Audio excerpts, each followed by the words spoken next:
اللہ تعالیٰ جب تہجد میں دعا قبول کرنے لگتا ہے تو کچھ خاص نشانیاں ظاہر ہونے لگتی ہیں۔ یاد رکھو، اللہ آپ کی دعا تہجد میں قبول کرنے والا ہوگا تو آپ کو محسوس ہوگا کہ آپ کا اللہ سے تعلق مضبوط ہو گیا ہے اور آپ کے حالات میں بہتری آنے لگتی ہے۔ تہجد کیا ہے؟ یہ وہ نماز ہے جو ہم پر فرض نہیں کی گئی، تو پھر اس کا اجر اتنا کیوں ہے؟ آپ نے کبھی یہ سوچا ہے؟ اس کا اجر اس لیے ہے کیونکہ اس کا پیغام نہیں آتا، اس کے لیے خود اٹھا جاتا ہے۔ آپ کے دل میں موجود تڑپ آپ کو اٹھاتی ہے، ایسی تڑپ جو گہری نیند سے اٹھا لاتی، جو ہمیں آدھی رات میں اپنے بستر پر سکون سے سونے نہیں دیتی۔ اور اس تڑپ کے ساتھ جب بندہ اپنے رب کے حضور اپنی پیشانی زمین پر رکھتا ہے تو اس کا وہ سجدہ اسے فرش سے عرش پر لے جاتا ہے۔ اس خدائے بزرگ و برتر کی رحمت اپنے بندے کو اپنے سائے میں لے لیتی ہے۔ بندہ اپنے رب کے سب سے قریب ہوتا ہے۔ اس وقت بندے کا بہایا ہوا ہر آنسو آنکھ سے بہتا ہے اور سکون دل میں اتار دیا جاتا ہے، ہر تکلیف ہوا میں کھوسی جاتی ہے۔ اس وقت رب اتنا قریب محسوس ہوتا ہے کہ لگتا ہے بس وہ ہمیں ہی سن رہا ہے۔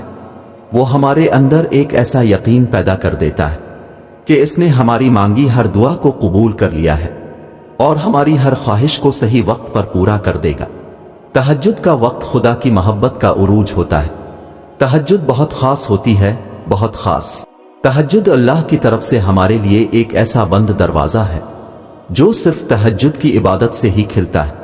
یہ دروازہ صرف ان لوگوں کے نصیب میں ہوتا ہے جو واقعی اللہ کے قریب ہوتے ہیں، اور سب سے بڑھ کر اللہ خود انہیں تہجد کی طرف لاتا ہے۔ رہتا تو وہ خدا ہر طرف ہے، پر تہجد میں خاص سیاہ کالی چادر کے پیچھے رات کی اندھیری میں صرف وہی لوگ اللہ کو دیکھ پاتے ہیں جس نے اللہ سے بے پناہ محبت کی ہو۔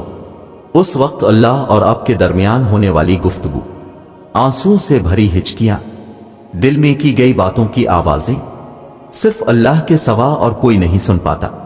اس وقت تہجد کے سجدے میں نہ تو سر اٹھانے کا دل کرتا ہے اور نہ ہی آسمان سے نظر ہٹانے کا۔ اور اگر ایسا ہو جائے کہ کبھی اسی دوران تمہاری اللہ سے تہجد میں ملاقات ہو جائے اور وہ تمہارے روبرو آ جائے، وہ منظر تمہارے لیے معجزہ سے کم نہیں۔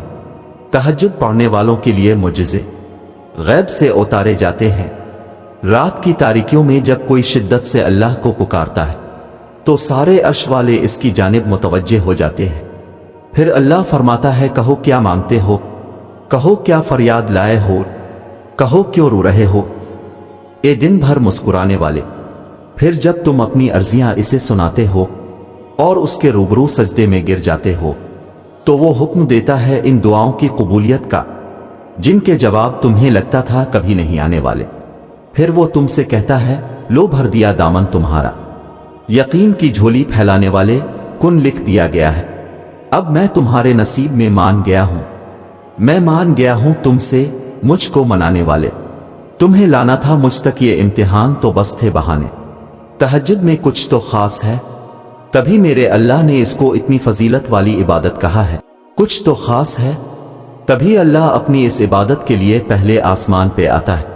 کچھ تو خاص ہے، تبھی اللہ کسی کسی کو چنتا ہے، جس کو چن لیتا ہے پھر اس کے لیے معجزے کرتا ہے۔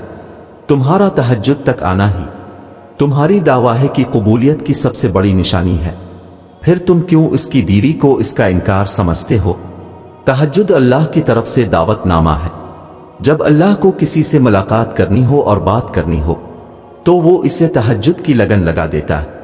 جب یہ سارا جہاں خاموش ہوتا ہے، پھر رات کی تاریکی کے اس عالم میں خدا اپنے بندے سے ہم کلام ہوتا ہے، اور تب یوں محسوس ہوتا ہے جیسے شاہ رگ کی حدوں کو توڑے ہوئے وہ رب ہم میں سما گیا ہے، اور محبت کی کیفیت دوڑنے لگتی ہے۔ پھر میرا رب فرماتا ہے، مانگ مجھ سے میرے بندے، تو نے جو مانگا میں نے دیا تجھے، مگر تب اللہ کے سوا کسی کی طلب ہی نہیں رہتی، اور پھر طلب اللہ کی ہو اور وہ نہ ملے، ایسا تو ممکن ہی نہیں۔ تہجد کا آغاز انسان سے تو ہو سکتا ہے، مگر اختتام صرف اللہ ہے۔